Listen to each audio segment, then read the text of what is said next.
The essence of shamatha in the teachings of Buddha.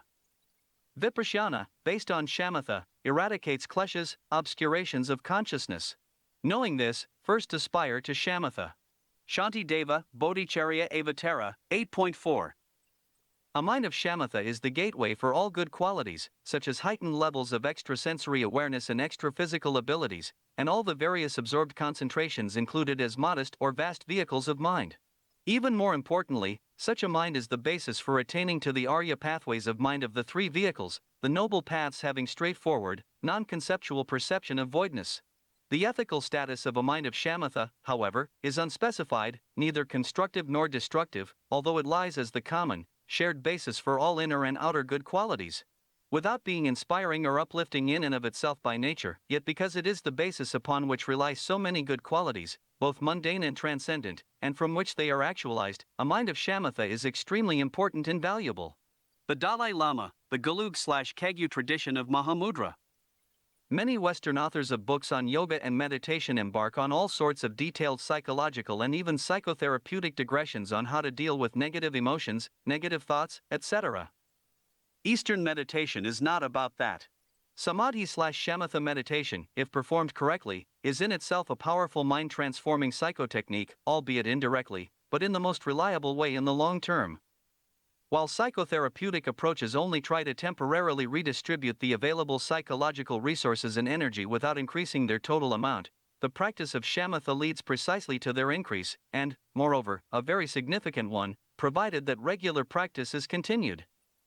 The sole task of the meditator is to follow the prescriptions for achieving shamatha. This refers to the elimination of distractions of the mind, that is, the cessation of thoughts, and to the maintenance of clarity, collectedness of mind, that is, the avoidance of the sinking of the mind, predrowsy loss of collectedness of the mind. Everything else during meditation, even the right thoughts, is just another distraction of the mind that hinders the practice. One-pointedness of concentration means the balance and calmness, absence of a scurry, of the mind manas, including the absence of thoughts, only something one, when the attention of a clear collected, directed, not passive or relaxed, mind is steadily focused on only one point or object. Meditation is a psychotechnique called samadhi in Hindu yoga and shamatha/samadhi in Buddhism. This is a clear, without falling into a pre-drowsy state with loss of vigilance and collectedness, silent, without any thoughts and verbal interpretations, state of mind, which is achieved solely by training, even without shaktipat, initiation. Success in meditation depends solely on the persistence and regularity of the correct practice of this psychotechnique. The rest of the psychotechniques are at best either of an auxiliary nature, for example, pranayama, or are effective only after reaching the perfect state of samadhi/shamatha and its many years of daily practice, for example, samyama/vipashyana. Compared to simple state of absence of thoughts, shamatha requires a certain additional internal effort to maintain an even higher quality state of silence, without thoughts at all, and clarity, collectedness of mind. At the same time, many meditators stop at the stage of simple absence of thoughts, and therefore do not receive the fruits of samadhi/shamatha meditation. The need for such an additional internal effort becomes apparent when using the Neuro Headset 4 groping the state of meditation and assess your current maximum duration of stay in the state of meditation, but more about this will be discussed in Chapter 4. In the section Samadhi is a state of collectedness of a clear silent mind, and not of gross concentration of subchapter 2.2 Samadhi in Raja Yoga, it has already been explained that the word collectedness better conveys the essence of Samadhi than concentration. In Buddhism, if object for meditation is used, the importance of keeping the image of the object with all its details in mind with the utmost clarity during shamatha practice is constantly and steadily emphasized. In the practice of objectless shamatha meditation, the importance of maintaining state of mind with the utmost clarity, i.e. collected, is emphasized. Sandhong Rinpoche says this: we cannot concentrate our whole mind on an outer object, and so we create a mental picture. After the creation of this mental picture, the movement of thought ceases. Now, in the ordinary process, once the movement of thought ceases, the picture also disappears because the picture is thought. However, when we focus on the picture through meditative concentration, with the fullness of our mind, it involves the totality of the mind, and this is not of the nature of thought, it is the clarity of the mind which holds the picture. In other words, when we are able to hold a picture with the totality of our mind, the picture is not thought, it is mind. The mind is not thought at that moment. It is this Buddhist exercise of holding without thoughts the mental image in all its details with maximum clarity and accuracy that allows Mahayana Buddhists, without the use of any devices, including casinas and even neuro headsets, to achieve that very state of collectedness, non-sinking, of the silent mind of a meditator, that is, being in a state of shamatha, which is accompanied by a strong dominance of the alpha rhythm over any other brain rhythms, which is shown by the studies of neurophysiologists. More details in the 4th chapter. Such a state of clear collectedness without thoughts, that is, shamatha, is fundamentally different from simple looking at an image or statue of a deity, as well as any yantra or geometric figure, even if there is no thoughts. The importance of this exercise, the careful visualization of the bright mental image in all its details without thoughts, as a prescription for entering the state of shamatha, accessible without any technical means and devices, is difficult to overestimate. This exercise has allowed generations of Buddhists to pass on the reliable possibility of entering the state of shamatha in simple words.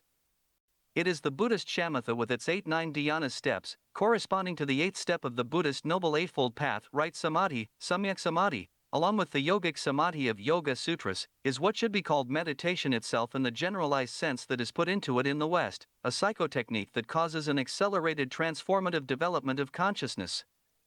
It is samadhi that is the last 8th stage of both the Eightfold Yoga of Patanjali and the Noble Eightfold Path of Buddhism. The difference between the extremely brief description of the state of samadhi by Patanjali and such a detailed description of the 8-9 dhyanas of shamatha in Buddhism has both its pluses and minuses. On the one hand, a more detailed description of shamatha in Buddhism gives a chance to better understand the essence of the successive stages of this key psychotechnique of self-development.